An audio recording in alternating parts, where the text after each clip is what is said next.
Legal, então. Então vamos lá, cara, vamos falar aqui com o Vladimir Safatli, com o meu amigo Henrique Saerp, eu acredito que seja assim que pronuncia o nome dele, também vou perguntar aqui, eu gosto de falar o nome das pessoas da maneira correta, né? É chato falar o nome da pessoa de forma errada, mas ele me explica aqui, porque às vezes tem nomes que são mais difíceis. Boa tarde, Vladimir. Tudo bem, Helder? Boa tarde, Henrique. Tudo bem, César? Olá. Tudo bem, Henrique. Como se pronuncia o seu nome, Henrique, antes de a gente começar aqui? Saerp. Saerp. Beleza, então já está esclarecido aqui. A gente estava falando antes de vocês entrarem sobre como algumas discussões elas vão sumindo da imprensa, né? Vocês têm aí o manifesto coletivo para que não tenhamos anistia nunca mais. Depois a gente vai colocar aqui também como que vocês podem fazer para assinar esse manifesto coletivo. E a gente esquece, né? O esquecimento é algo muito comum no mundo, mas no Brasil em específico. E assim como na ditadura, nós tivemos o apoio empresarial. A ditadura foi militar empresarial e o golpismo brasileiro, ele foi militar, empresarial, político, ele foi tudo um pouco. Só que tentam passar um pano para algumas partes envolvidas, como é o caso dos empresários. Isso é algo que parece que a gente está repetindo em relação à ditadura, né, Safatli e Henrique?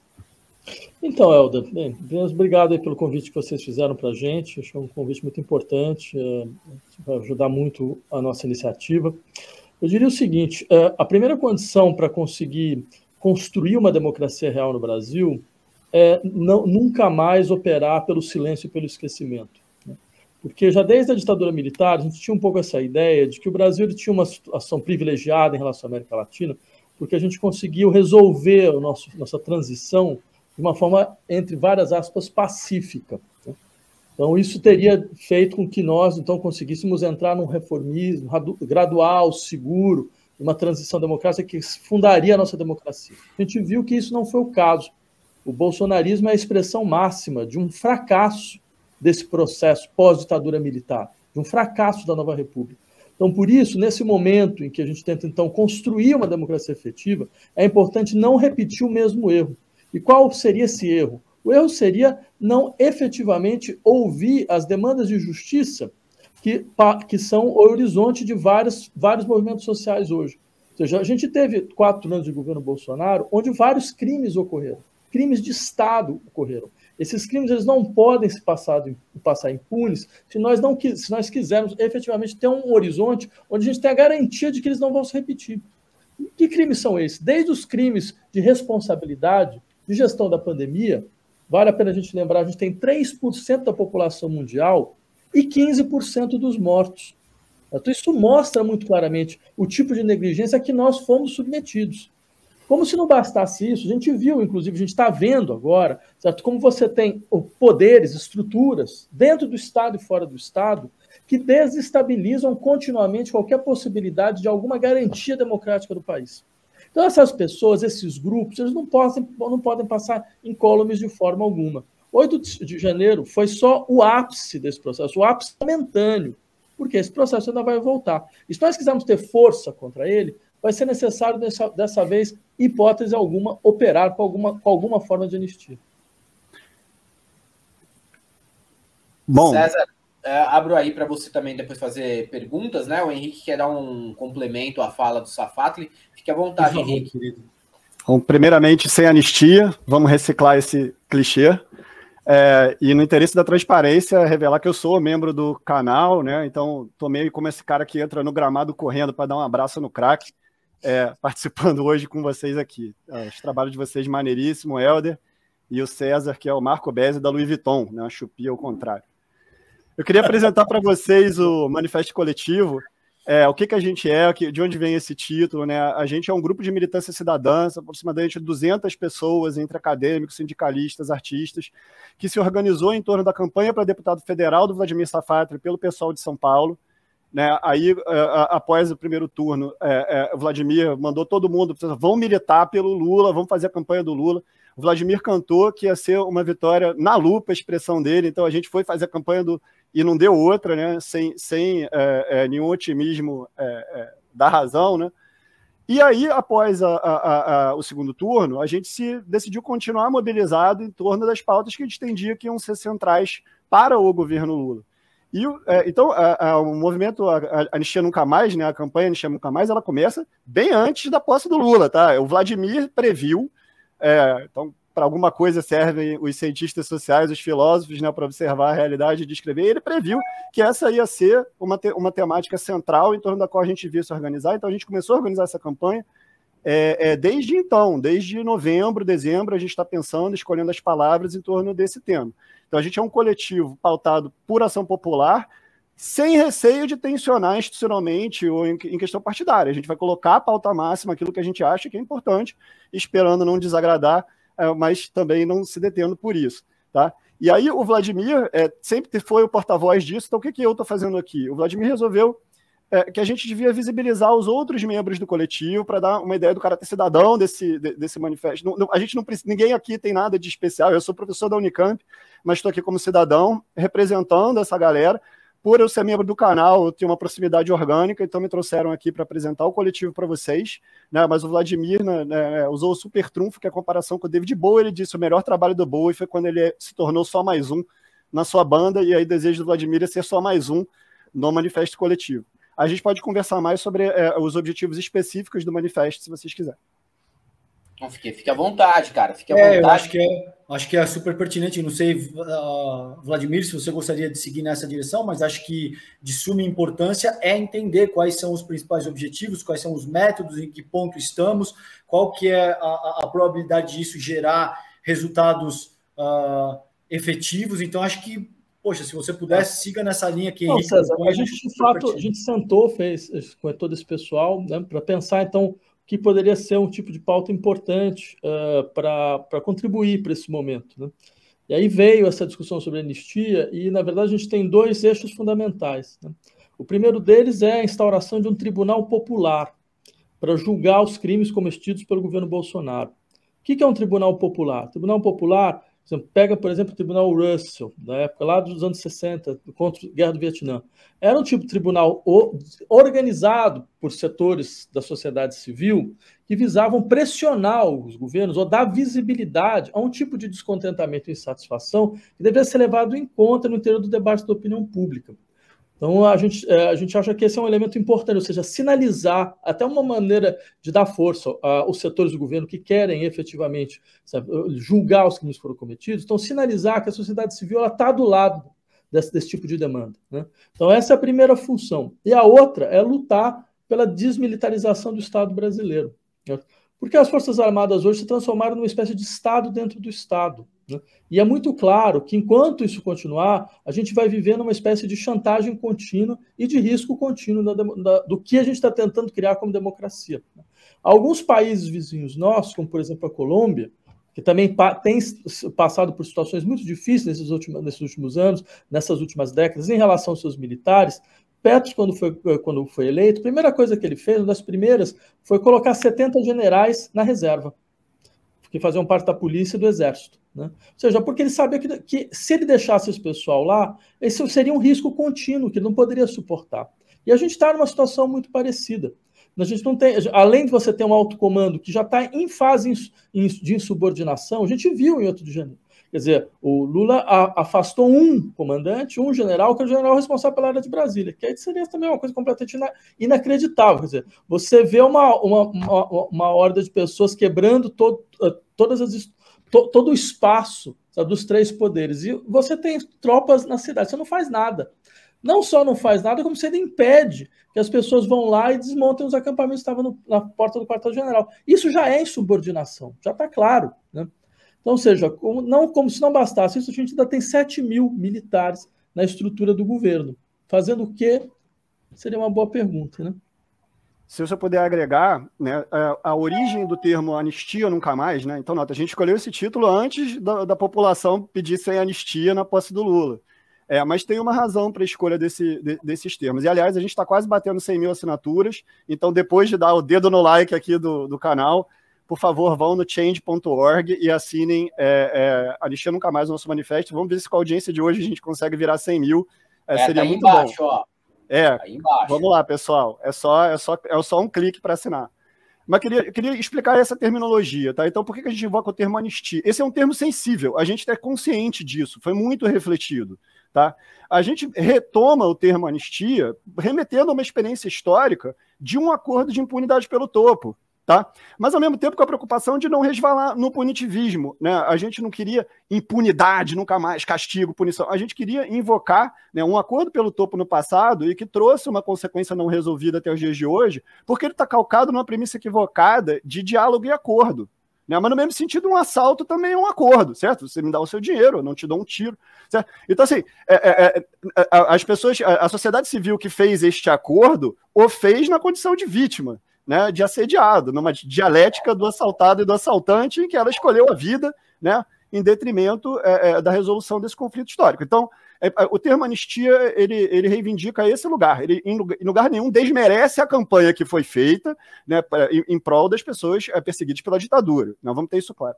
E nunca mais, herdado do glorioso movimento Tortura Nunca Mais, é uma linha vermelha, indica a linha do inaceitável, a linha do rompimento de complacência, do não acordo. Não tem acordo, não dá para a gente torturar às vezes, tanto quanto não dá para a gente anistiar às vezes até certos tipos de crime. E aí, nesse sentido, o tribunal da pandemia, ele tem um papel importante de novo, ele rejeita o punitivismo, né? Ele não é um tribunal penal, né? Ele é um tribunal com o objetivo de produção de memória. Então, o coletivo está trabalhando não apenas a construção do tribunal, né, em que vai haver um julgamento, né, todo o aspecto performático de um julgamento, mas também a produção de um documentário em cima daquela leitura de acusações e daquele processo estruturado de indiciamento, né, do que foi o regime Bolsonaro durante a pandemia, entendendo que, por que focar na pandemia? Porque são os crimes mais palpáveis. Né? Outra discussão, quis dar golpe, não quis, né, usou o dinheiro na campanha, não usou. Não. A pandemia, o crime palpável, tem 700 mil mortes para serem explicadas. Então a gente resolveu focar nesse ponto, sem prejuízo de futuros tribunais populares. Tá? E aí, com relação à desmilitarização do Estado, esse é um eixo que, aparentemente, por que essas duas coisas andam juntas? Acho que ficou aparente por que elas andam juntas, mas, de novo, a gente formulou esse manifesto antes dos eventos de janeiro. Né? Porque o Vladimir alertava exatamente para esse risco, né? A presença dos militares o tempo todo tensionando as espécie de tutela sobre a sociedade civil. Se tinha 13 mil militares no governo, cabe perguntar se a gente não estava fazendo falta nas Forças Armadas. Esse serviço público, então, não deve ser questionado, se ele tem 13 mil funcionários em excesso, né? Tanto se fala em reforma disso, daquilo. Então, em síntese, pessoal, por que anistia nunca mais e por que agora? Porque rolar a dívida histórica é sempre uma dívida de baixo juro. Né? Então, a decisão de rolar sempre parece fácil. Mas mesmo uma dívida com juro baixo cresce exponencialmente. E, ao longo do tempo, ela vem cobrar de novo o seu preço. Tá? Então, a decisão sempre parece que dá para empurrar mais um pouco. E é por isso mesmo que a hora de pagar essa dívida é sempre agora. Você vai, Helder? Eu vou. Não, pode ir. Essa é uma analogia maravilhosa, Henrique. Me parece que sim, parece que é uma metáfora muito pertinente. Tudo que vocês trazem para a mesa aqui é absolutamente pertinente. A gente precisa, a meu ver, de um tribunal no sentido que seja capaz de julgar com eficácia todos esses crimes que foram cometidos pelo próprio bolsonarismo. Eu vou colocar o manifesto nas minhas redes sociais também. A gente tem milhares de pessoas assistindo aqui nesse momento, então peço encarecidamente que vocês se engajem nessa causa. O que a gente está discutindo aqui é a organização sociopolítica futura do país e a importância que isso vai ter, sobretudo ao longo dos próximos anos. E aí eu vou passar a pergunta para o Vladimir no seguinte sentido. A gente tem, cara, uma questão muito premente nesse momento, que é a possível prisão do próprio Bolsonaro, tendo em vistas aí tudo que vem sendo salientado, que sobretudo esses últimos capítulos aí, e em tese, Safatli, a gente sabe que tem que existir uma certa isonomia, uma certa... as determinações jurídicas não podem estar atreladas à condição política da nação, em tese. Na prática, a gente sabe que isso é extremamente complicado, que, sobretudo, se você vai prender figuras públicas que foram chefes de Estado, isso tem um certo nível de complexidade, principalmente tentando evitar uma espécie de convulsão social. Gostaria que você fizesse uma análise nesse sentido. Como é que você sente esse momento? Você sente que a justiça está reunindo elementos que sejam sólidos o bastante para decretar a prisão do Bolsonaro em algum momento do segundo semestre desse ano? Te parece que isso não vai acontecer? Você sente que ele eventualmente é capaz de fugir? Eu sei que é extremamente difícil esse prognóstico que eu estou te pedindo, mas enquanto um grande pensador da vida pública brasileira, eu gostaria que você fizesse uma reflexão acerca desse tema, por favor. Então, César, eu acho que depende muito das forças populares que vão estar envolvidas. Né? O bolsonarismo é uma força muito forte atualmente. Né? Não só eles quase ganharam a eleição, depois de tudo, de toda a catástrofe que o Brasil passou nos últimos 4 anos, foram 49% de eleitores. Certo? E esses 49%, a gente vê que tem um setor muito expressivo, ainda muito mobilizado, muito identificado, consolidado. Então, ou seja, é importante falar as coisas, acho, nesses termos, para a gente entender que esse tipo de problema a gente vai ter que lidar com eles durante anos. Não vai ser em 1, 2 semanas que a gente vai conseguir resolver isso. É importante todo mundo estar preparado para isso, né? Preparado para uma longa batalha. A pior maneira de você perder uma guerra é você não saber o tamanho das batalhas que você espera. Se você já está preparado, então com a sua possibilidade, ela aumenta. Então a gente acredita muito nisso, que, em última instância, falar realmente o que tem contra nós é a primeira condição para a gente conseguir efetivamente lutar da maneira adequada. Então eles têm força. Agora, é muito importante, por isso que a gente está insistindo muito nessas questões vinculadas à mobilização popular, certo? Que os setores, que são os setores contrários ao bolsonarismo no país, eles também se mobilizem da forma mais contundente possível, certo? Porque, é claro, a gente quer a responsabilização integral de todos. E se essa responsabilização passar pela prisão do Bolsonaro, que ela passe pela prisão do Bolsonaro. O que não pode é que a prisão dele sirva para esconder a estrutura por trás. Isso seria muito ruim, muito ruim. Quer dizer, que você personaliza a coisa, olha, você tem um nome, você tira o sujeito e continua toda aquela estrutura. Porque o Bolsonaro, ele era simplesmente a ponta de um iceberg. Se você quiser resolver o problema, você vai ter que encarar o iceberg. O iceberg, ele é composto pelas Forças Armadas, é composto pela Polícia Militar, ela é composto pelo setor financeiro empresarial brasileiro, pelo agronegócio, ou seja, todo mundo tem conta a pagar nessa história. Certo? E eu diria, isso exige muito claramente ações que a gente precisa discutir. Né? Por um exemplo entre tantos outros. Por exemplo, a gente viu nesses últimos meses como a Polícia Militar do Brasil não é uma polícia de Estado. Aquilo é uma facção armada de um projeto político. Ponto final. Entendeu? Quer dizer, como se não bastasse a Polícia Militar ela ser responsável por chacinas e massacres administrativos periódicos, como forma normal de governo do país, você vai submetendo as populações pobres a uma contínua jogo entre vida e morte, como uma condição fundamental de exploração. Agora a gente percebe que eles também são a facção armada de um projeto político.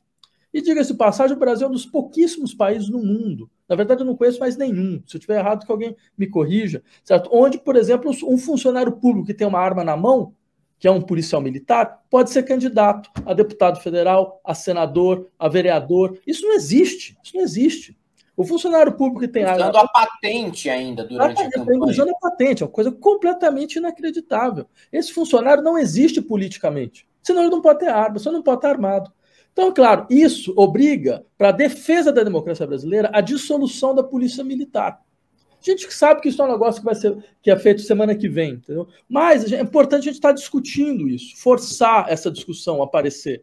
Certo? Porque não tem como, não é só vocês tirando um coronel aqui, outro ali, que a estrutura vai mudar, ela não vai mudar. É necessário uma refundação completa da estrutura das polícias. E isso é um tópico fundamental político hoje. Né? Então, só para dizer...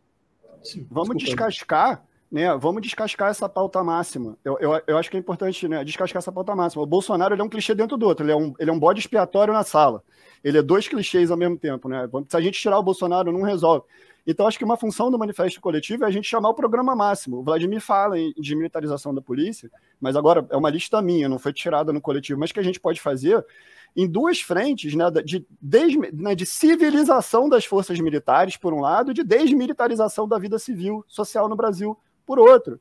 E a gente pode fazer uma lista grande, então sem se repetir, né? Não apenas aposentar o alto escalão, como fez o De Gaulle, aliás, não só o Gustavo Petro, né? Não apenas demitir o Múcio, que é uma espécie de um híbrido de Thaís Oyama com Rolando Lero, né? Ele é um adido militar, ele fala pelos militares, né?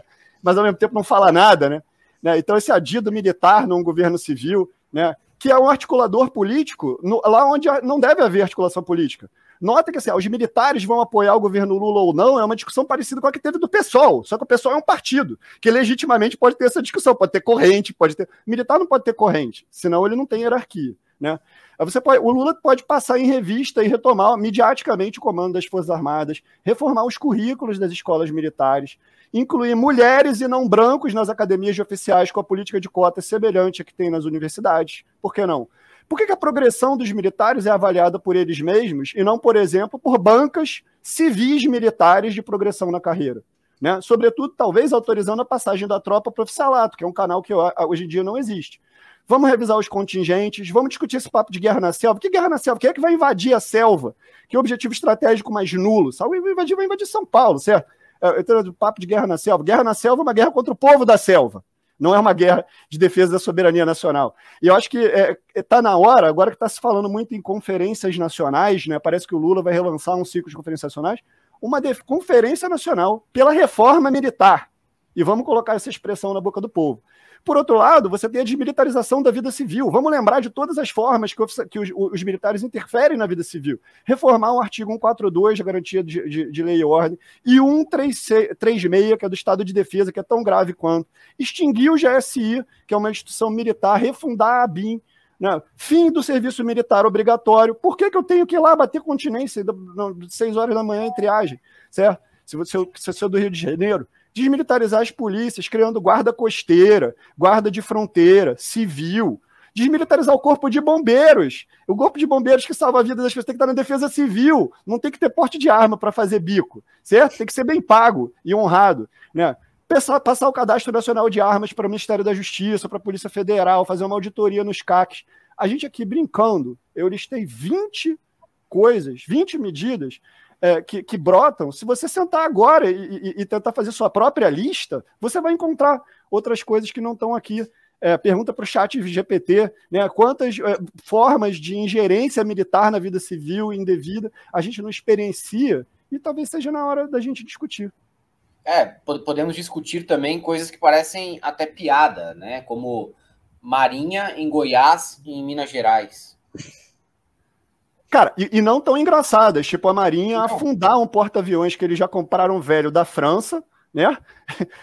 Compraram a sucata, não navegaram e o bagulho é cheio de amianto, eles querem afundar isso no litoral brasileiro, sabe? Tem as piadas engraçadas e as não tão engraçadas. Não, e é onde até poderia ter, né? Marinha deveria ter, talvez.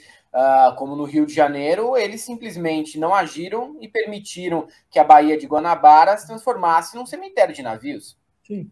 Acho que você está colocando questões também muito importantes. Acho que tudo isso mostra uma coisa clara, que assim, a função das Forças Armadas brasileiras é defender a si mesmo. É defender a si mesmo, é defender os setores da elite brasileira que precisam efetivamente de um poder armado para conseguir se impor contra a população nacional. Ou seja, a função das Forças Armadas é gerenciar uma guerra civil não declarada no Brasil.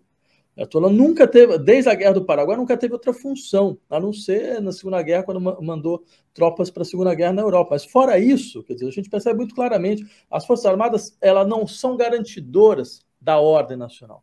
Elas são um foco fundamental da desordem nacional. Elas são um elemento constituinte da desordem. Entendeu? Então é importante isso, o que o Henrique levantou, é fundamental, porque é importante assim, colocar na pauta, a gente discutir, falar, olha, de fato, não dá, a primeira condição para que as coisas mudem é que as discussões ocorram. Né? Se não tem discussão, não vai ter mudança. Então, se não tem esse horizonte de falar, não, a gente quer uma reforma profunda das Forças Armadas, mas aí alguém fala, mas isso é utópico, mas não tem condição de fazer, certo? Mas não vai dar certo. Olha, no século XIX, você falar que o homem ia voar também era utópico, entendeu? Se não tivesse uma meia dúzia lá que estavam pensando a partir da utopia, você não ia conseguir fazer as pessoas voarem. Eu digo, isso é a mesma coisa. Claro que hoje é absolutamente difícil de você pensar, porque a gente não consegue nem discutir. Se a gente começasse a discutir, você vai forçando o desejo popular, você vai dando figura para esse desejo, você vai impondo a coisa, obrigando essas forças a se dobrarem e você faz as mudanças. Eu costumo dizer aqui que a gente precisa mesmo propor medidas mais radicais e, para alguns, até exageradas, para conseguir o mínimo. Historicamente é assim. A gente consegue o mínimo propondo a radicalização, né? Até mesmo indo além daquilo que pode ser conseguido, bancando a utopia, porque do contrário a gente não consegue absolutamente nada.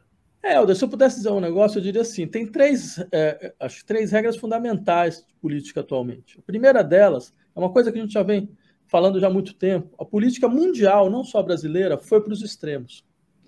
Já faz uns 15, 20 anos que era claro que isso ia acontecer. E aconteceu, ela foi para os extremos. Só que tem um segundo dado, só tem um extremo hoje, é o extrema-direita. É aquela que coloca uma ruptura, que impõe uma ruptura, que faz uma insurreição popular conservadora, como a gente viu. O mais impressionante do 8 de janeiro não foi o 8 de janeiro, foi o 9. Foi o dia assim, você logo depois disso, você percebe, os caras estavam organizando sabotagem de linha de energia, blockout, bloqueio de circulação, ou seja, tinha uma logística toda montada, tinha uma manual de guerrilha urbana em operação. Então, ou seja, você tem só um extremo, e você precisa de um outro, até para você conseguir recuperar um certo equilíbrio. E a terceira é o que você falou, eu concordo com você em gênero, número e grau. Existe uma lei de resistência dos corpos em política. Se você quer alcançar alguma coisa, peça 2 vezes mais. Porque você vai, dentro do processo político, você vai ter que negociar, vai ter que perder, e você consegue o que você quer. Se você chega já pedindo muito baixo, é claro que você não vai conseguir nada. E é isso que está acontecendo com a gente hoje. Você já chega assustado, entendeu? Já chega, não vai dar certo, não tem condição, você já chega pedindo o mínimo. Você não consegue nem o mínimo, no final das contas. Nem o mínimo. E tem 2 perigos aí, né, Vladimir? O pragmatismo e o governismo. O que é o pragmatismo? Quem até concorda com a pauta, até concorda que isso aqui é legítimo, mas assim, será que a gente não pode pegar esse capital político, né? Isso aqui vai ser caro de fazer. E em vez disso, né? Vamos fazer a reforma tributária, progressista, distributiva? É um argumento legítimo, tem que ser lidado. Está colocado na mesa. Isso por um lado. O outro é o governismo, é dizer assim, eu até apoio a pauta, mas eu não quero criar constrangimento para o governo Lula, eu quero defender o governo Lula, né? E essa pauta é incômoda para o governo Lula. Ora bem, nós também queremos, né? Eu quero lembrar que o Lula disse que não precisa de puxa-saco. O Lula precisa da sociedade criticando sem atacar. E é isso que a gente está fazendo em alguns aspectos. Então, ele está fazendo isso para criar problema para o governo Lula. E se a gente está criando problema para o governo Lula em fevereiro de 2023, é porque a gente quer que ele chegue até dezembro de 2026. Exatamente. A gente vê isso agora, né? O momento que é o primeiro mês do governo, existe aquela história de que não devemos criticar, vamos esperar o primeiro mês, o segundo passar, mas existem atitudes do próprio governo que a gente não pode deixar passar nem um dia, nem uma hora, como a nomeação do Múcio. Não dá para você simplesmente falar, não, essa daqui eu vou passar um paninho porque não é o momento. Não, de forma alguma. Ou as indicações do União Brasil, entendemos que o jogo é bruto ali no Congresso, mas... 100% de aproveitamento em escândalo a bancada do União Brasil no Ministério até agora. Exatamente. Era bola cantada de que iria acontecer algum escândalo envolvendo os ministros do União Brasil. E no fim das contas, o que acontece é o seguinte... Não importa se eles são do União Brasil. Se o escândalo estoura, ele cai no colo do Lula. Ponto final. Ponto final. Qualquer escândalo. E de certa maneira, quem indicou foi ele. Quem colocou os caras ali foi ele. Os caras não brotaram do chão. Então, óbvio que existe sim a crítica. E é uma crítica que também vai nesse caminho. Que é no caminho de puxar o governo. Que um governo que tem um congresso de extrema direita, ele vai pender mais à direita nas negociações. Se não existe uma sociedade civil puxando ele, tensionando ele para trazer ele de volta para o nosso lado, aí sim ele termina praticamente se transformando no PSDB. Helder, eu diria também o seguinte, assim, política não é relação amorosa, entendeu? Relação amorosa, se você fica criticando toda hora, de fato a pessoa não te aguenta mais. Fala, não, peraí, então procura outra pessoa, porque não tem como, né? Agora, política não é assim. Se você não opera a crítica, é claro, quer dizer, você vai se acostumando com as forças já hegemônicas, entendeu? Quer dizer, o Brasil a gente percebe muito claramente isso, o governo já é um governo de conciliação. Você tem forças hegemônicas muito bem constituídas, né? Se você não consegue forçar, e a crítica ela é isso, é obrigação, ela é reflexão que coloca em circulação a possibilidade de uma outra ação, de um outro horizonte. certo? Então, se você não coloca isso em circulação, é claro que o horizonte de expectativa vai se limitando de maneira cada vez mais dramática, até o ponto que você já nem sabe mais se é possível fazer outra coisa diferente, né? Então, eu insistiria, muito pelo contrário, a crítica é força. Em política, a crítica é força. O setor que consegue se autocriticar é aquele que consegue ir mais longe, é aquele que não tem medo de mostrar que ele é capaz de aprender com os erros que ele cometeu, de fazer outras coisas, que procurar outras articulações, algo que é absolutamente fundamental no país hoje. César, quer fazer algum complemento, pergunta na sequência? Quero, não. Por exemplo, o Bion, por exemplo, diz isso, que para você aprender, você precisa ser capaz de tolerar a própria frustração e aprender com a sua própria experiência. O Bion diz isso. Então, é genial a tua fala, Henrique. Aliás, tudo que vocês trouxeram para a mesa aqui hoje é absurdamente genial, fundamental. Tem uma questão que eu quero colocar, que é o seguinte. A gente falou bastante acerca, por exemplo, de como essa instituição, chamada Forças Armadas, de muitas maneiras mantém o desenvolvimento social brasileiro refém das suas próprias resoluções, dos seus próprios privilégios. Outro grande aspecto deletério, ao meu ver, para a vida sociopolítica do país é a financiarização do capital. Por exemplo, o Vladimir colocou aí que faz 15, 20 anos que a gente sabia que esses modelos de sociabilidade se agudizariam a esse ponto, porque desde a década de 80, cara, a gente tem com a Thatcher na Inglaterra, com o Reagan nos Estados Unidos, com o Kohl, com Giscard d'Estaing, com essa gente toda, esse modelo de sociabilidade com pauta no neoliberalismo, que se torna a versão preponderante do capitalismo e estimula um confronto de todos contra todos de forma hiper resumida, porque senão eu vou ficar palestrando demais aqui. Mas, de muitas maneiras, o bolsonarismo ele é a expressão mais virulenta, mais aguda desse modelo de sociabilidade que tem a reprodução do capital, do neoliberalismo como cerne da organização da vida social. Uma questão crucial nesse sentido é como é que a gente vai endereçar isso, Safatli, na tua opinião, sobretudo no que diz respeito ao mercado financeiro no Brasil, porque essas pessoas são donas de processos hegemônicos de comunicação. É muito difícil bater de frente com essa gente e se manter na presidência da República, a exemplo do que aconteceu com a própria Dilma Rousseff nesse sentido. Como é que você vê, então, um pouco, já que a gente já falou dessa questão da relação com os militares, como é que você vê o que pode ser adotado em termos de medidas efetivas no sentido de esclarecer a população e endereçar esse processo de dependência que a gente tem com o próprio capital financeiro? Então, César, obrigado pela sua pergunta. Acho que ela é fundamental mesmo nesse debate. Eu diria o seguinte, a gente precisa reconstituir a nossa gramática de lutas. Acho que é isso que é um dos elementos mais importantes agora. Bem, primeiro, a gente não está no governo, então assim, a gente não é a presidência. A presidência tem lá seus acordos. A sociedade civil, ela não tem. Então, a sociedade civil tem todas as condições de forçar as discussões, e isso dá até força dentro das pessoas do governo que procuram efetivamente transformações reais. Se a sociedade civil não estiver atuante nesse sentido, ela não consegue fazer nada. E acho que tem uma série de elementos importantes aí dentro dessa discussão que você levantou. O primeiro deles perceba, por exemplo, durante décadas, a gente foi sendo educado para julgar essas pessoas do mercado financeiro como verdadeiros salvadores nacionais, certo? Como heróis, como pessoas que têm uma capacidade de empreendimento, de abertura de visão, certo? De colocar a sociedade em movimento, tirar da letargia todo mundo, certo? E o que na verdade, essas pessoas eram? Eu só pegar um exemplo, a gente acabou de ver isso agora. O cara que fazia a Fundação Lima, né, os três lá do trio da Ambev, né, quer dizer, o rombo, a fraude, o roubo, não tem outro nome para isso. O roubo absurdo que foi feito, 47 bilhões de reais. 47 bilhões de reais. E o máximo que a imprensa fala é que aquilo tinha sido uma inconsistência fiscal. Certo? Quer dizer, isso é um atentado contra a nossa inteligência, um desrespeito, uma imoralidade da pior espécie, certo? Esse mesmo grupo, o sujeito que criava fundações de educação, então você imagina o que é educação? Educação para quê? Para criar pessoas que vão fazer esse tipo de rombo, esse tipo de fraude, para colocar agora todos os funcionários das lojas americanas na miséria, no desemprego absoluto, devido à irresponsabilidade estrondosa dessas pessoas, certo? Essas pessoas, inclusive, usaram o dinheiro delas para criar bancadas. Tem deputado federal que foi eleito exatamente dessa forma. Para quê? Para defender esses interesses. Estão lá agora criticando, falando, não, mas eu quero que essas pessoas sejam responsabilizadas, porque se eu tiver R$500 de dívida na minha conta, você pode ter certeza que eu vou ser responsabilizado. O cara fez um roubo de 47 bilhões de reais.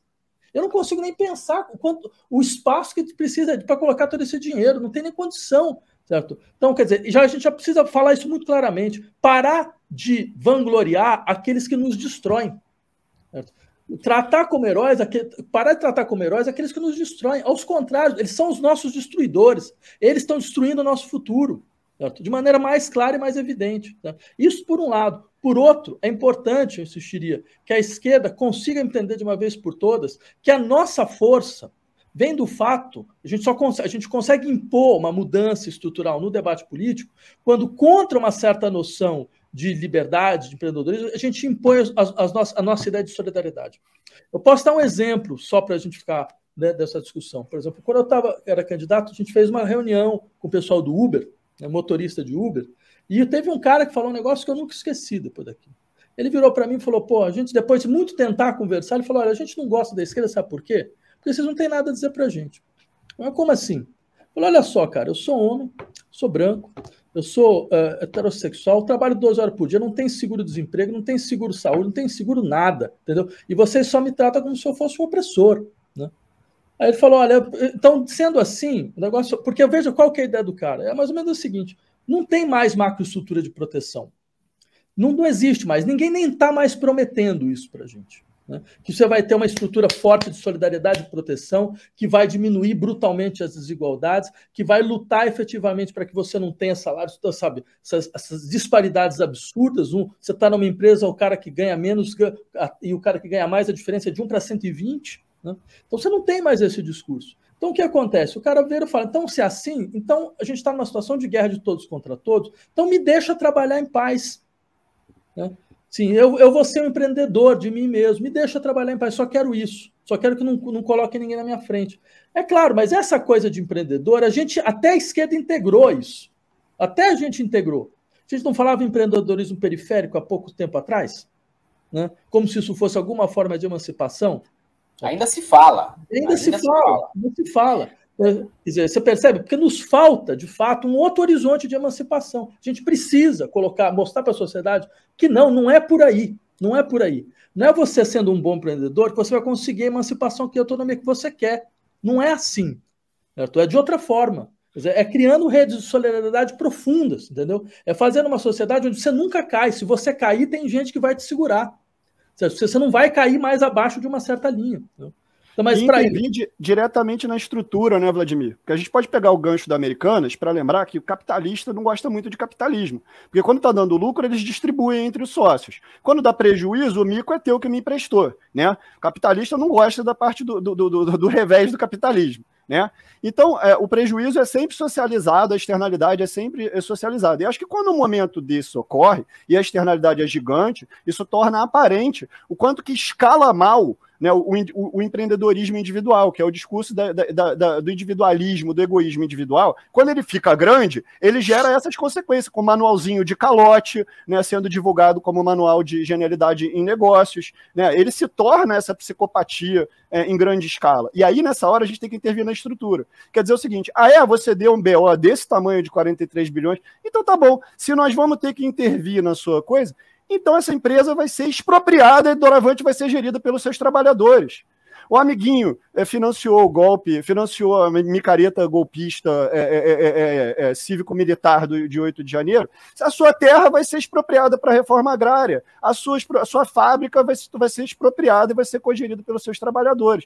Na hora que você faz isso, Vladimir, acho que é uns 2, 3. Eu acho que na hora que você fizer o primeiro, você muda o ângulo da discussão, você coloca a bola no campo do outro. Você faz eles se perguntarem se a gente quer continuar escancarando esse papo. Intervindo diretamente na estrutura, a sociedade tem que cobrar isso. O governo pode dar esse tipo de resposta jurídica, como ato de força, ou a sociedade pode reivindicar para além do governo? Eu acho que pode, mas a gente tem que colocar essa pauta com clareza para decidir que é isso que a gente quer. E esses temas deveriam unificar uma esquerda a despeito de estar ou não com o governo nesse ou naquele aspecto. Isso diz que é pautar a sociedade, para a sociedade trazer essa discussão. E eu tenho certeza que o governo vai ter o maior prazer em abraçar algumas dessas causas se elas ganharem a densidade que tem. Queria só insistir, Helder, eu sei que a gente está chegando no horário, para o pessoal não deixar de dar o like aqui, clicar no sininho, essa história toda. E tá fixado, tá fixado na descrição aqui da live o link, porque o link está passando aqui, às vezes a pessoa não consegue copiar, mas tem o link fixado na descrição do vídeo, lá embaixo, abre lá, tem as nossas mensagens, né, comuns de todos os dias, e lá embaixo também tem o link para você a fazer, né, sua assinatura, colocar seu nominho lá, já chegou a quase 100 mil, a meta é 150 mil, né, Henrique? Não, mas a gente colocou uma meta de 100 mil provisória para a gente dar o próximo espaço. Quando chegar, dobra a meta. Isso. Quando você chega à meta, você dobra a meta. E segue a gente nas redes sociais. Não, eu só ia falar para a galera seguir o Manifesto Coletivo no Twitter e no Instagram. Porque a gente manda sempre informes sobre andamentos da campanha para lá. E os 150 mil é uma meta da página, do site. Eles que colocam esse número. Para nós, a meta mesmo era 100 mil. Se vocês ajudarem a gente a bater 100 mil ainda hoje, que sucesso. Pô, ótimo, espero que consiga, porque o espaço aqui, acredito que é um espaço que as pessoas estão alinhadas com a ideia de vocês aqui. Vamos ver quanto tá 95.372, 75, ó, tá crescendo aqui. Galera tá indo, não deixe de ir, viu? Estamos com 10 mil, se metade for, já chega a meta de 100 mil. Vocês já ajudam aí a galera, ajuda a gente também e ajuda o Brasil, né? Porque nós estamos aqui falando de um interesse coletivo de praticamente a esquerda inteira. E eu não sei, o Safatli começou a falar alguma coisa ali, eu não sei se ele quer continuar, né, porque a gente... Não, era só um desdobramento dessa discussão, porque, por exemplo, ontem teve um fato que também para mim foi... O capitalismo brasileiro tem uma vantagem enorme, que as pessoas falam abertamente o que outros não teriam nem coragem de falar, sabe? Porque teriam medo das reações. Então o sujeito fala exatamente o que ele pensa, né? Vocês devem ter visto a Abílio Diniz falando, acho ontem, né?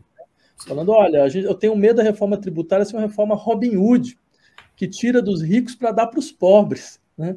Quer dizer, como se não bastasse o descaramento, né, de falar uma coisa dessa, né? Ainda tem um elemento muito interessante. Primeiro, você não vai estar dando nada para os pobres. Você tomou dos pobres. Você está só devolvendo aquilo que você roubou. Entendeu? Você está devolvendo toda a mais-valia que você foi lá, que o sujeito foi lá trabalhar, foi ganhar uma miséria, certo? Foi ganhar um salário de fome, certo? Fazer os trabalhos mais terríveis possíveis. Agora você está devolvendo o mínimo para essas pessoas. Certo? A reforma ela teria essa função. Para quê? Para capitalizar o Estado, para o Estado poder ter condição. Por exemplo, a gente sabe que o sistema SUS brasileiro é uma das maiores invenções que a gente conseguiu fazer nesse país, né? É um sistema, ele é o maior sistema público gratuito que existe do mundo. No mundo, não existe nos Estados Unidos, o Canadá tem 20, 30 milhões de pessoas, não conta, certo? O sistema mais próximo é o NHS do Reino Unido. E um país que é do tamanho que é de São Paulo, um pouco mais, São Paulo e Paraná. Então você percebe, foi uma conquista enorme. Só que a gente sabe muito bem que devido ao modelo de desenvolvimento que a gente tem, o tipo de extrativismo que a gente tem, o tipo de relação entre humano e animal que esse modelo pressupõe, a quantidade de pandemias que virão vão ser enormes. A pandemia do Covid foi só a primeira, você vai ter várias. Então você precisa de um sistema robusto de saúde, um verdadeiro sistema de saúde. Então, de onde vai tirar? Esse dinheiro para esse sistema de saúde, ele tira exatamente dessa faixa, dessas pessoas que estão efetivamente vivendo em outro mundo à parte. Tiram o dinheiro da sociedade brasileira e eles não estão trazendo dinheiro para o Brasil. O dinheiro está desaparecendo. Certo? Então, o Estado toma de volta aquilo que é seu, aquilo que é da sociedade, para que ele possa constituir um interesse de bem comum. Esse é o elemento fundamental. Tem uma questão de horizonte imaginativo, né? Agora está na moda as séries pós-apocalípticas. Veja como nem após o apocalipse a gente consegue imaginar um futuro muito diferente do que é esse individualismo. É todo mundo lutando uns contra todos, não é isso? Nem quando a gente se dá a liberdade de imaginar o que aconteceria depois do fim do mundo, a gente imagina alguma coisa fundamentalmente diferente, né, de uns bandos de motorista de Uber oprimido de todas as partes. Só fazer uma questão. A gente sabe que vai ter uma outra pandemia. A gente sabe disso. Uma questão de quê? Anos. E a gente está preparado? Levando em consideração, né? Antigamente demorava 50 anos, depois caiu para 20, depois caiu para 10. Eu não acredito que demore muito mais do que 5 anos para uma nova pandemia, sindemia, porque, além de tudo, o descontrole, né, das zoonoses vão acabar gerando doenças em escala mundial com uma frequência assustadora. Fora a depressão, né, e outros quadros psíquicos que estão muito relacionados com o capitalismo também, né? Não apenas as pandemias, é uma pandemia, né, de depressão, de diversos distúrbios mentais, que está muito associado a gente estar inserido nesse modo atomizado, que ninguém ajuda ninguém, que ninguém dá a mão para ninguém, né, em que a solidariedade não está presente, isso vira patologia, né? O Covid é patologia, querido, depressão também. Exatamente, né? É pandemia? Não sei como se é essa a descrição correta, mas se ignora também, né? Se ignora que as doenças, né? As doenças que a gente enfrenta hoje, né? Clinicamente já comprovadas, que tem até medicação para você tratar, mas elas afetam um número absurdo de pessoas e se ignora que isso é fruto também de você ter uma vida em que você acaba se transformando numa pessoa ansiosa, porque você tem que entregar metas, o trabalho é uma merda, paga mal, você é explorado absurdamente por um patrão que é desumano, e você chega dentro da sua casa e você não tem o menor objetivo na vida, a não ser acordar novamente amanhã e novamente pegar o ônibus rumo ao seu trabalho. Como é que isso não vai acabar destruindo a pessoa psicologicamente? Então, eu não sei se quando o patrão não vira você mesmo. Eu também não sei se o pessoal que segue aqui o canal sabe, mas acho uma informação muito importante. O Brasil é o país que tem o maior número de pessoas diagnosticadas com transtorno de ansiedade do mundo. E é um dos maiores números de pessoas com transtorno de depressão. Diagnóstico de depressão no Brasil é 13,5% da população brasileira. 13,5% da população recebeu um diagnóstico de depressão, né, leve ou depressão crônica. Ou seja, isso significa os que receberam. Então, que aqueles que sequer procuraram algum tipo de auxílio médico, clínico. Então, você imagina qual é o número real das pessoas. Né? Então, você percebe, a gente está num país onde o sofrimento psíquico é um elemento constituinte da vida normal do país. Né? E ainda num número mais elevado do que a gente encontra em vários outros países dentro do sistema capitalista mundial. Então, a nossa questão é, primeiro, por que a gente não tem política de Estado contra isso? E segundo, de onde vem isso? Qual que é a razão? O que está acontecendo com a sociedade brasileira? Né? Você levantou um dado fundamental, quer dizer, pega a estrutura do trabalho, pega a destruição psíquica que o trabalho no Brasil ele implica. Você acha que isso não vai dar resultados depois, quando o sujeito volta para casa? Vai dar resultado na estrutura do sofrimento, sofrimento social, não vai se transpor como sofrimento psíquico? Né? Então é importante, quer dizer, todas as cobranças, que de uma certa maneira, toda essa performance que a gente vai aprendendo de uma maneira ou de outra a integrar, e quando ela começa a entrar na tua vida? Quando você começa a analisar a tua vida dessa forma? Né? Como investimento, como recurso. Né? Amizade é networking. Né? Amizade é networking. Exatamente. Tudo que você vai comprar, eu acho engraçado. Você vai comprar qualquer coisa, sabe? Um relógio, um óculos de sol, e o vendedor ele é treinado a falar que você está fazendo um investimento. Como assim? Eu estou fazendo um investimento num óculos de sol ou num relógio de pulso? Não, eu só preciso daquilo para ver as horas ou para não ter a minha visão afetada pelos raios UV. Calma aí, tudo é investimento, sabe? Eu acho a melhor é quando alguns relacionamentos acabam, né? A pessoa vira para o outro e fala, não, mas eu investi tanto. Exatamente. Assim, se investiu o tempo, o amor e o carinho, eu até relevo. O problema é se isso já estiver embutido também em questão financeira. E vai estar, né? Mas é interessante, você percebe como essa racionalidade econômica ela vai organizando até nossa forma de falar sobre as nossas relações pessoais. Exatamente. Isso não é anódino. Quer dizer, quando o fato de você percebe a pervasividade, como ela vai constituindo toda forma de juízo, de julgamento, você imagina o tipo de consequência que isso pode trazer. E depois de ouvir o Vladimir, agora fica talvez um pouco mais fácil entender como é que um sujeito se agarra num caminhão por 6 quilômetros, como é que um sujeito se auto-imola, né, no meio da rua. Parece que de lá para cá ele já esfriou a cabeça, né? Mas o cara atirou fogo no corpo e morreu nessa semana. Isso. Exatamente. Em protesto. Quer dizer, quanto sofrimento psíquico não tem que estar acumulado numa sociedade para os seus indivíduos hipersensíveis tomarem esse tipo de resposta extrema, não linear, né? Toda vez que você sujeita uma população a um estímulo muito forte, os indivíduos ultrassensíveis vão se manifestar de maneira desproporcional, né? O filme do Pokémon provocava 0,3% de crise epilética nas crianças, né? Porque ele tinha uma luz estroboscópica. Toda vez que você sujeita uma população grande a uma pressão de estímulo, os indivíduos hipersensíveis vão responder de maneira desproporcional. O Vladimir acaba de dar um quadro clínico numa escala tão grande que já não é tão surpreendente o cara agarrar no caminhão, já não é tão surpreendente o cara chamar o ET com o celular, já não é tão fora de lugar, né? Porque fora de lugar frente a uma normalidade que de normal não tem nada e que a gente precisa começar a se cuidar. Esse caso, por exemplo, eu fiz uma publicação muito interessante, Henrique, isso que você está dizendo, esse caso de autoimolação que a gente teve hoje, o sujeito se incendiando, eu argumentei nessa publicação que, a meu ver, é o paroxismo desse processo de adoecimento que o bolsonarismo causou na população brasileira através de emissoras de televisão, através de igrejas, através de parlamentares, através de influenciadores, enfim.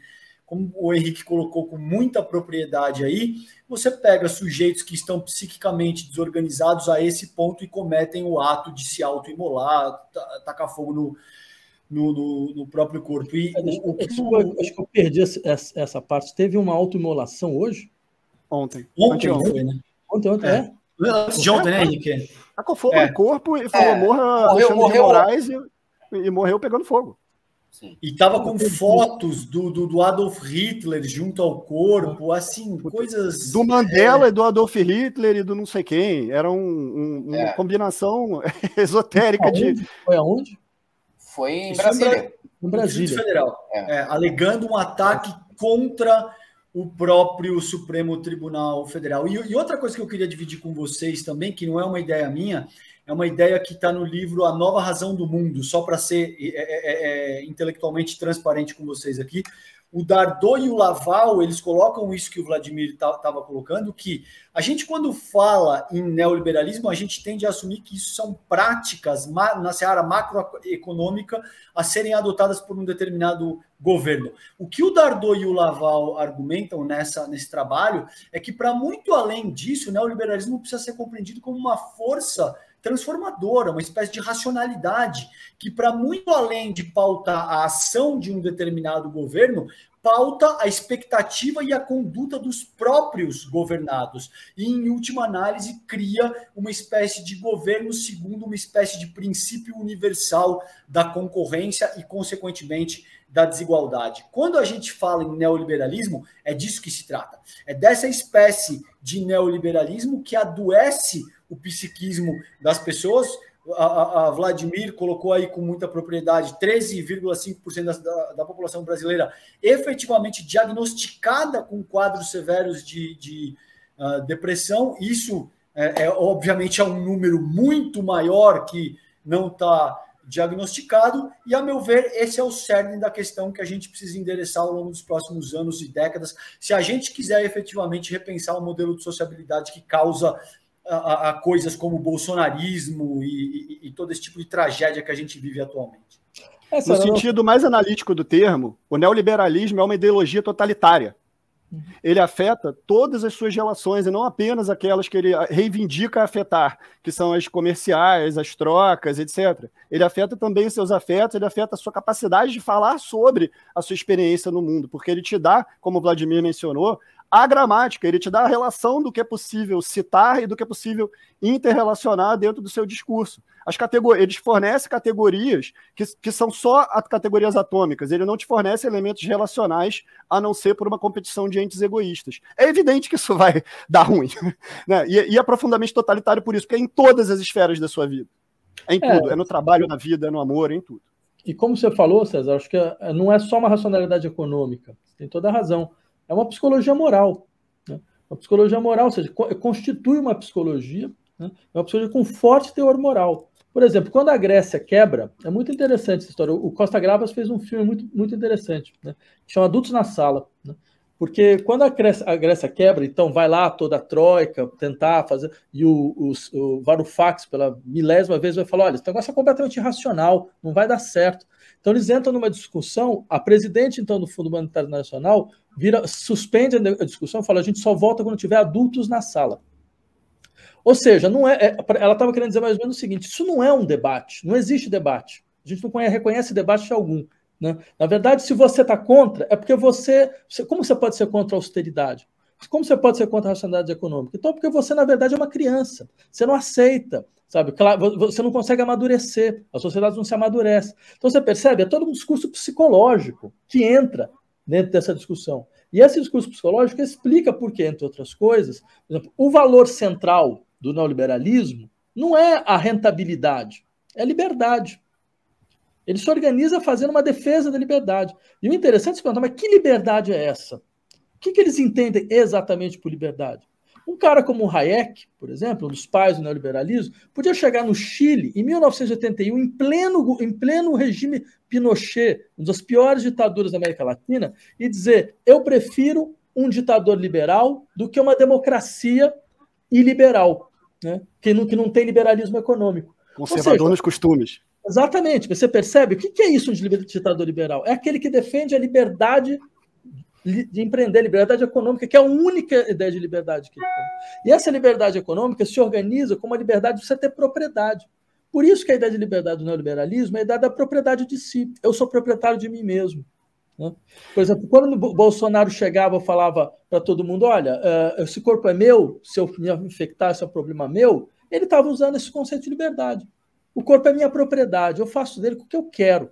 Mas olha que coisa interessante, isso mostra onde a gente deveria estar discutindo essa questão. Por exemplo, vamos pegar isso aí. Na verdade, esse corpo não é meu.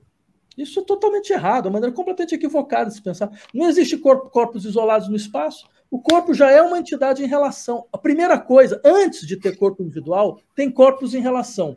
Corpo individual é uma abstração. O corpo em relação é a única coisa concreta, entendeu? A ideia de indivíduo é uma abstração, não é o elemento mais concreto da sociedade. É o elemento mais abstrato. O que tem realmente de concreto são as estruturas de relação. São os corpos que estão a todo momento em contato. Se você está infectado, não é só você que vai estar infectado. Você pode ter certeza. As pessoas que estão à sua volta, porque o teu corpo é um sistema de interface, vão se infectar também. Então, a gente precisa de um tipo de discussão para mostrar essa liberdade que eles estão discutindo é uma farsa. Isso é uma farsa. Que é uma farsa que vai se redundar, inclusive, como a gente viu agora, uma indiferença brutal em situações onde, por exemplo, como essa que a gente viu de pandemia.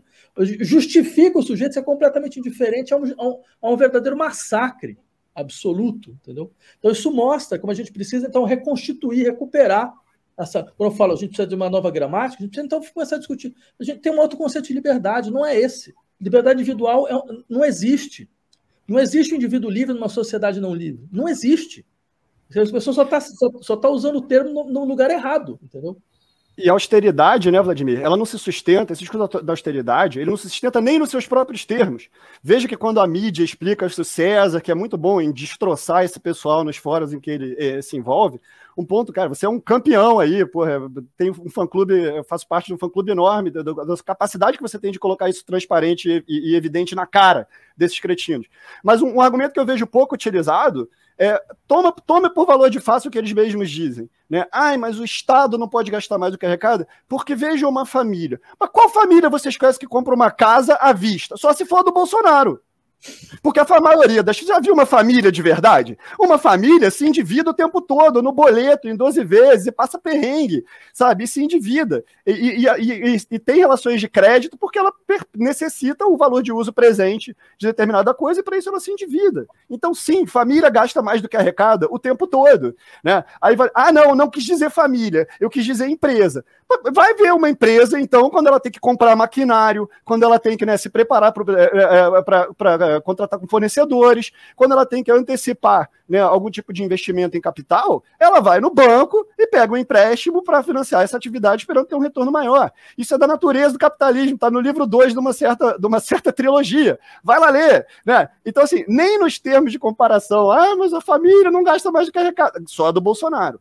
Mas uma empresa não gasta mais do que arrecada. Gasta mais do que arrecada o tempo todo. Os caras inventaram um capitalismo sem dívida e sem crédito. O discurso da austeridade é tão incoerente nos seus próprios termos que ele nega a própria estrutura de circulação do capital. Sabe? É o capital financeiro que nega a si próprio. É absolutamente inacreditável. Eles também precisam de terapia. Esse é o livro Capital, o segundo que dá conta, só para esclarecer isso que Henrique colocou aí com brilhantismo, é exatamente isso. Marx te dá conta a respeito da circulação do capital. É uma patola, assim, de gigante, mas vale a pena a leitura, é maravilhoso o trabalho. Fala isso não que vão me chamar de comunista daqui a pouco. Exato. Mas aqui nesse canal é elogio, viu? Maravilha. Então, estamos em casa. Galera, eu queria agradecer a presença de todos vocês aqui hoje. Debate enriquecedor, muito bom. O pessoal gostou bastante que está acompanhando a gente. Ainda temos 9.300 pessoas online conectadas aqui. Eu quero pedir para todo mundo que ainda está aqui com a gente que não deixem de assinar ali o Manifesto Anistia Nunca Mais. Está no change.org. Tem aqui, ó, na descrição do vídeo, você pode entrar diretamente no link, é esse link que tá passando aqui embaixo, tá? Também pode ir nas redes sociais do Henrique, do Manifesto. Do Manifesto Coletivo, para procurar o link por lá. Se vocês puderem deixar aí todos os endereços, onde as pessoas encontram, que também facilita a vida de todo mundo. Nós vamos compartilhar por aqui, o César também, mas já adianta aí o trabalho da galera para ver se a gente chega, né, 100 mil antes do fim da live, quem sabe? Vamos ver. Obrigado, Helder. Tá. Bem, mas Helder, César, obrigado aí pelo espaço que vocês deram para a gente. Sim, um espaço muito importante, né? E parabéns aí pelo programa que vocês têm, né? Força. Não passarão. Valeu. Maravilhoso. Valeu. Obrigadão. Um beijo. Um grande abraço. Valeu, querido. Tchau. Obrigado. Valeu. Até segunda-feira. Fiquem ligadinhos aí que no final de semana tem vídeo. Valeu, não passarão.